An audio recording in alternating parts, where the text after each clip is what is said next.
Hola, seguidores de NeuroTakeaway, bienvenidos al canal. Vamos a dar la solución a la última pregunta que hicimos, si estábamos bien encaminados, si íbamos bien o íbamos mal, con respecto a la evolución de este niño que tenía un empiema y varios abscesos cerebrales en el hemisferio derecho. Recordamos que en la evolución de las imágenes se podía observar en el T2 un aumento del edema alrededor de los abscesos con mayor efecto de masa. Sin embargo, en la secuencia de C, la restricción iba disminuyendo y a nivel de la secuencia con contraste también había una disminución del refuerzo que se iba haciendo cada vez más nodular. Bueno, la evolución fue favorable, como pueden ver en estas imágenes de control. A partir de esa última vamos a ver una reducción del edema con menor efecto de masa, incluso con algo de retracción del ventrículo y de los espacios subaracnoideos. Y finalmente, ya el 4 de mayo, el paciente presenta una solución completa de las lesiones. Lo mismo en el ADC, persistió esa disminución de la restricción y el refuerzo con el contraste fue desapareciendo. Para hacer un pequeño repaso de los abscesos cerebrales, vamos a decir primero que cuando un germen ingresa en el cerebro, ya sea por vía hematógena o por continuidad, por ejemplo, estafilococo, que es uno de los más comunes, lo que hace es estimular a través de sus proteínas de pared, sobre todo los proteoglicanos de la pared, a dos células, los astrocitos y la microglía. Esto lo hace a través de la unión a los receptores TOL que se encuentran en la superficie de estas células. Esto, como ustedes saben, desencadena una serie de mecanismos que van a producir el inflamosoma y a través de algunos factores de transcripción, sobre todo NF-κB, van a producir la liberación de citoquinas proinflamatorias.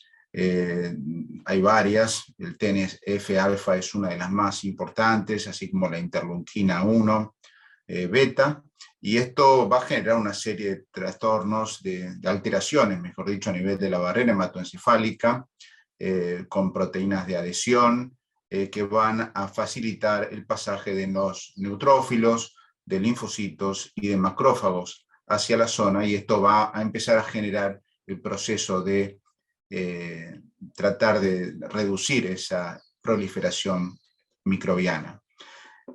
Aquí tenemos un poco las distintas capas de un absceso, que es una estructura compleja. Al centro tenemos un área necrótica, luego una capa de tejido de granulación formado fundamentalmente por fibroblastos y macrófagos, luego una capa de colágeno, que es la cápsula propiamente dicha, un colágeno bien organizado, una capa gruesa, y finalmente alrededor un área de gliosis y edema que rodea al absceso. Se han descrito etapas en la formación de esta estructura.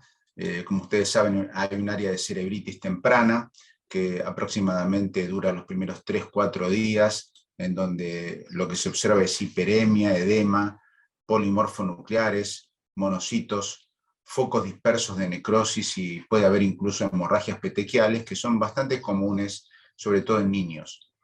Luego hay una etapa de cerebritis tardía que dura de 5 a 9 días, donde aparecen focos de necrosis progresiva que tienden a coalescer, se hallan rodeados por un delgado borde de tejido de granulación, compuesto por macrófagos y fibroblastos, y aparecen fibras de reticulina a nivel del borde de esta estructura, y aparece un pico de edema. Este es el momento de mayor edema y efecto de masa a nivel de esta evolución. Luego tenemos la etapa de cápsula temprana, que dura entre 10 y 14 días, donde hay mayor proliferación de tejido de granulación alrededor del núcleo de licuefacción y necrosis, y hay una delgada capa de colágeno que se va formando, empieza a reducirse el edema perilesional, y finalmente la cápsula tardía, que que se forma a partir de los 15 días en adelante, y ahí ya tenemos el absceso maduro, que consta básicamente de 5 capas. Como dijimos hoy, tenemos un centro necrótico donde hay debris y piocitos. Tenemos luego los macrófagos, fibroblastos que forman el tejido de granulación, luego la capa gruesa de colágeno. Por afuera hay un área de neovascularización, que es la que normalmente capta contraste, con infiltrados inflamatorios perivasculares, y finalmente alrededor el edema y la gliosis, los astrocitos reactivos.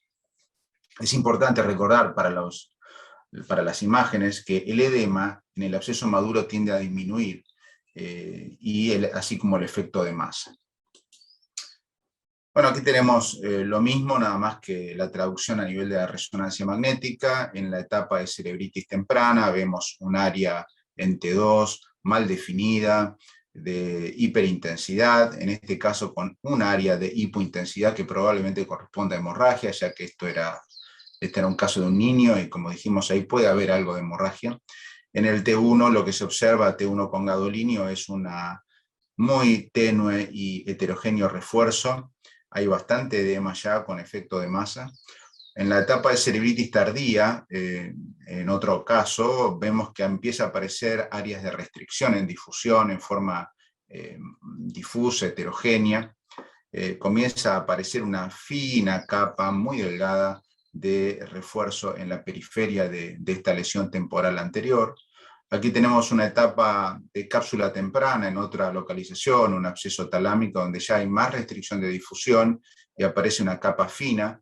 Es muy frecuente la presencia de estas umbilicaciones en la superficie.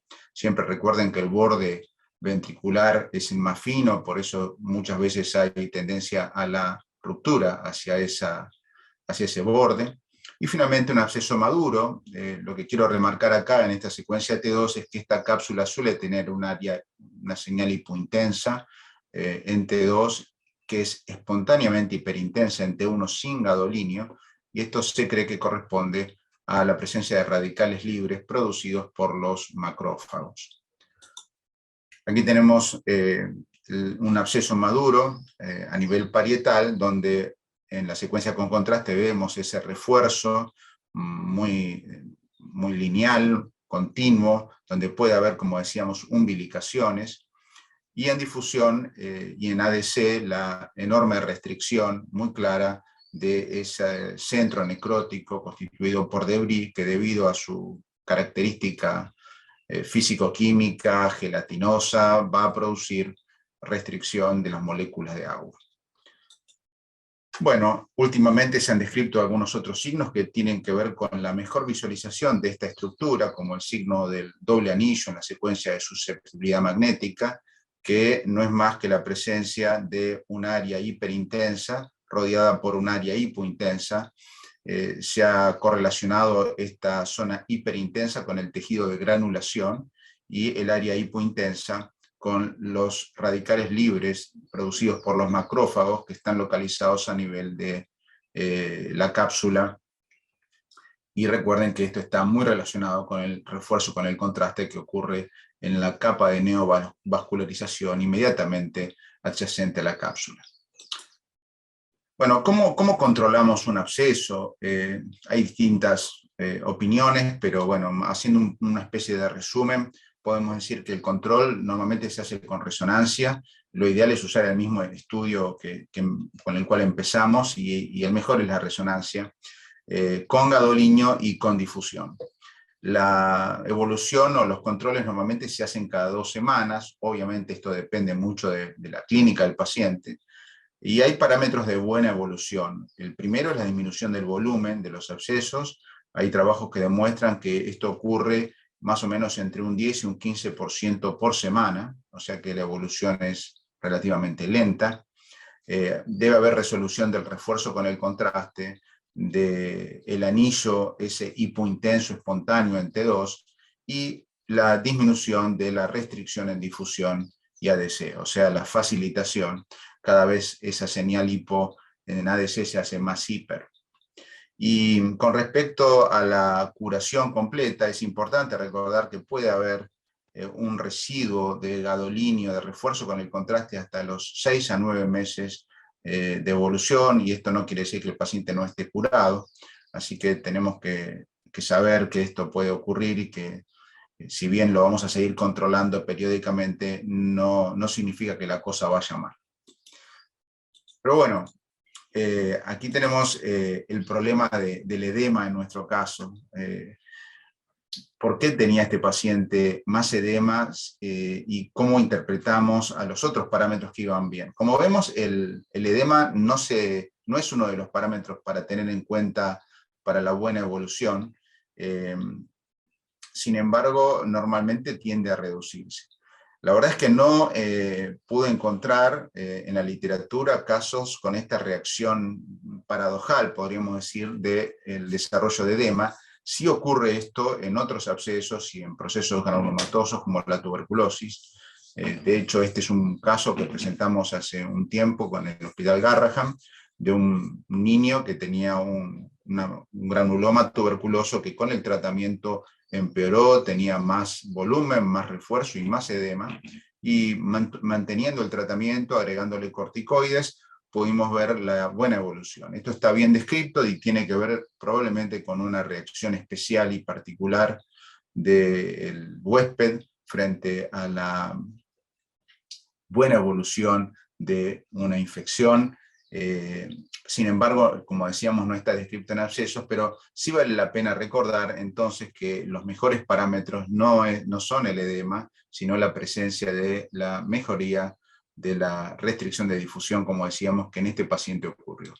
Así que bueno, con esto quería terminar de mostrar este caso que me resultó sumamente interesante. Hubo un momento de muchas dudas cuando el paciente tenía más edema, había mucha gente interesada en biopsiar, en hacer otros tratamientos, cambiar el tratamiento. Sin embargo, mantuvimos esta línea por los parámetros que estaban mejorando y que eran los que habitualmente se consideran más importantes, y el paciente anduvo muy bien.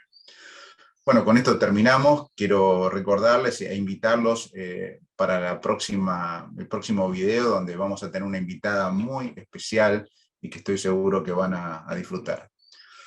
Chao.